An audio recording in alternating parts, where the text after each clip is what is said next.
আপনারা যারা মালয়েশিয়াতে ফ্যামিলি নিয়ে আসতে চান, চাইলে খুব সহজে অল্প খরচের মধ্যে নিয়ে আসতে পারেন জাগন ট্রাভেলসের মাধ্যমে। অসংখ্য ধন্যবাদ জাগন ট্রাভেলস। অসংখ্য ধন্যবাদ। ভালো লেগেছে আপনার ইয়াটা। হাই, আসসালামু আলাইকুম। জাগন ট্রাভেলসকে ধন্যবাদ। অসংখ্য অসংখ্য ধন্যবাদ জাগন ট্রাভেলসকে। এ হচ্ছে আমার বাচ্চা, মানে আমার ছেলে, আমার ওয়াইফ। আমরা মালয়েশিয়া মারডেকা স্কোয়ারে এখন বর্তমানে অবস্থিত। ঘুরতে এসেছি আমার ফ্যামিলিকে নিয়ে।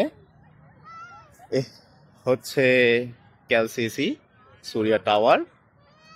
এই হচ্ছে এ পাশে আমার পিছনে মালয়েশিয়ার সবচেয়ে বড় টাওয়ার PNB 118, 118 তলা। অসংখ্য ধন্যবাদ জাগন ট্রাভেলসকে। খুব সীমিত সময়ের মধ্যে এবং খুব অল্প খরচের মধ্যে আপনি আমাদেরকে পোস্টিংটা করে দিয়েছেন। আপনারা যারা মালয়েশিয়াতে ফ্যামিলি নিয়ে আসতে চান, চাইলে খুব সহজে অল্প খরচের মধ্যে নিয়ে আসতে পারেন জাগন ট্রাভেলসের মাধ্যমে। আপনারা যোগাযোগ করেন, ইনশাআল্লাহ আপনাদের আশা পূরণ হবে। অসংখ্য ধন্যবাদ জাগন ট্রাভেলস। ইনশাআল্লাহ আপনাকে অসংখ্য অসংখ্য ধন্যবাদ। ভালো লেগেছে আপনার ইয়াটা। তো ভালো থাকবেন সবাই। আসসালামু আলাইকুম।